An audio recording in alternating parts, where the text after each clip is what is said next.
Hello everyone, welcome to NPC Education hub.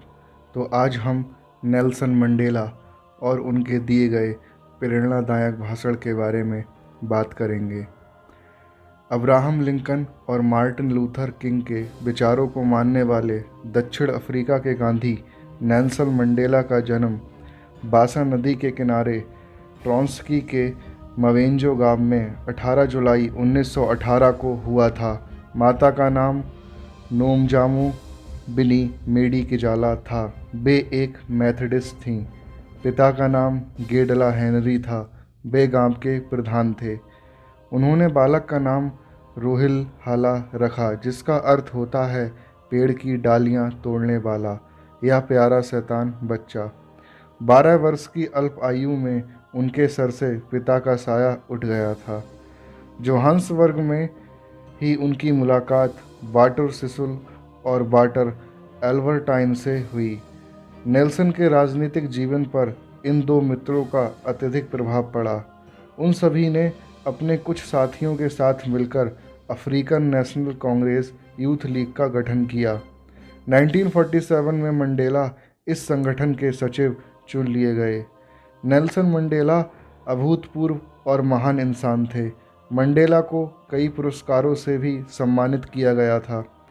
उन्हें ये सम्मान शांति स्थापना, रंगभेद उन्मूलन, मानव अधिकारों की रक्षा और लैंगिक समानता की स्थापना के लिए दिए गए थे। वो ऐसे इंसान थे जिनका जन्मदिन नेशनल मंडेला इंटरनेशनल डे के रूप में उनके जीवन काल में ही मनाया जाने लगा था। ये भाषण उन्होंने 300 साल के वाइट रूल के बाद साउथ अफ्रीका का पहला अश्वेत राष्ट्रपति बनने के अवसर पर केपटाउन में 10 मई 1994 को दिया था। तो उन्होंने जो भाषण नेल्सन मंडेला ने दिया था, देखते हैं उन्हीं के शब्दों में। माननीय महोदय, माननीय उच्च पद अधिकारी, उत्कृष्ट मेहमान, मेरे साथी और दोस्तों, आज हम सभी यहाँ इकट्ठे हुए हैं और दुनिया के सभी देशों में खुशी का माहौल है और सभी हमारी इस नई आज़ादी का स्वागत कर रहे हैं। एक असीमित मानवीय तबाही का अनुभव लंबे समय तक करने के बाद अब हमें एक ऐसे समाज का निर्माण करना है जिस पर पूरी मानव जाति को गर्व हो। दक्षिण अफ्रीकी के रूप में हमारा दैनिक काम यही है कि हम वास्तविक दक्षिण अफ्रीकन संस्कृति को लोगों के सामने उजागर करें, ताकि मानव जाति को न्याय, शक्ति और महानता पर भरोसा हो और वे अपनी आशाओं को भी जीवन में पूरा कर सकें। इन सब के लिए हम खुद के और दुनिया के लोगों के आभारी हैं जो आज अच्छी खासी तादाद में यहाँ मौजूद हैं। मेरे हमवतनों के लिए मुझे यह कहने में कोई परेशानी नहीं हो रही कि हम में से हर व्यक्ति इस खूबसूरत देश की मिट्टी से जुड़ा हुआ है, जो प्रेटोरिया के जैकरेंडा ट्रीज़ की तरह प्रसिद्ध है और बुशवेल्ड के मिमोजा ट्रीज़ की तरह विशाल है। जब कभी भी कोई एक धरती की मिट्टी को छुएगा, तब हमें आंतरिक शुद्धि का एहसास होगा। हमारा राष्ट्रीय स्वभाव उसी तरह से बदलेगा जिस तरह मौसम बदलते हैं। जब घास हरी हो जाएगी और फूल खिलने लगेंगे, तब हम भी खुशी और उत्साह से जीने लगेंगे। उस आध्यात्मिक और शारीरिक एकता को हम सभी एक दूसरे के साथ बांटेंगे। देश के कठिन समय में हम सब एकता के साथ आगे बढ़ेंगे और एकता की ताकत से ही जीत हासिल करेंगे। हमारा यही विचार दुनिया के लोगों में फैल रहे जातिवाद और जातीय उत्पीड़न को दूर करेगा। हम दक्षिणी अफ्रीकी लोग ये महसूस करते हैं कि मानवता ने ही हमें आज एक छत के नीचे लाकर खड़ा किया है। अब हम और ज़्यादा समय तक अपराधी बनकर नहीं रह सकते। आज हमारी खुद की मिट्टी में ही दुनिया हमारे देश को कम महत्व देती है। हम हमारे सम्मानीय विदेशी अंतर्राष्ट्रीय मेहमानों का धन्यवाद करते हैं। अंततः लंबे समय के बाद यही हमारी सच्ची जीत है।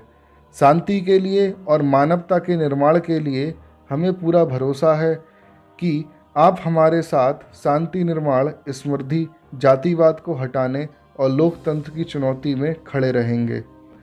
हम इस मुकाम पर पहुंचने के लिए अपने लोगों के जन समूह और लोकतांत्रिक, धार्मिक, महिला, युवा, व्यापार, परंपरागत व अन्य नेताओं की सराहना करते हैं और विशेष रूप से सेकंड डिप्टी प्रेसिडेंट सम्मानीय FW डे क्लर्क की भी सराहना करते हैं।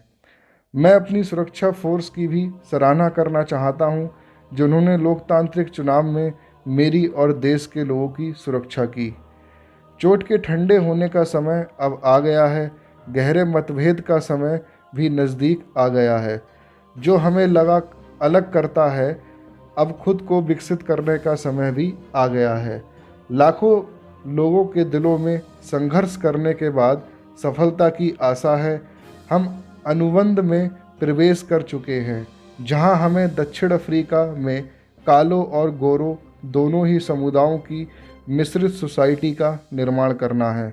हमें दूर तक जाना है, दिल में डर लिए बगैर आगे बढ़ना है, मानवीय अधिकारों को हासिल करना है और देश में शांति का इंद्रधनुष बनाकर दुनिया में पहचान बनानी है। हमारे देश के नवनिर्माण के संकल्प के रूप में राष्ट्रीय एकता की नई अंतरिम सरकार ज़रूरतों को मायने रखती है। सरकार बहुत प्रकार के लोगों से क्षमा याचना भी कर रही है और साथ ही कारावास में कैद लोगों के साथ भी संवाद कर रही है। हम आज के दिन को देश के महान लोगों को समर्पित करना चाहते हैं, जिन्होंने देश को आज़ाद बनाने के लिए अपने प्राणों की आहुति दी है। आज उनके सपने वास्तविकता में बदल चुके हैं और आज़ादी ही उनके लिए सबसे बड़ा पुरस्कार होगा। तुम्हारे द्वारा दिए गए सम्मान और आदर से हम दोनों नम्र और बुलंद हैं। दक्षिण अफ्रीका के लोगों ने एक लोकतांत्रिक, जातिवाद ना मानने वाले और देश को अंधकार से उजाले की तरफ ले जाने वाले प्रेसिडेंट का चुनाव किया है। हमें इस बात को समझना चाहिए कि आज़ादी पाने का कोई भी सरल रास्ता नहीं है। हम सभी जानते हैं कि हम में से कोई भी इंसान अकेला काम करके सफलता हासिल नहीं कर सकता। इसलिए हमें देश की भलाई के लिए, देश के निर्माण के लिए और नए देश को जन्म देने के लिए एक साथ काम करना चाहिए।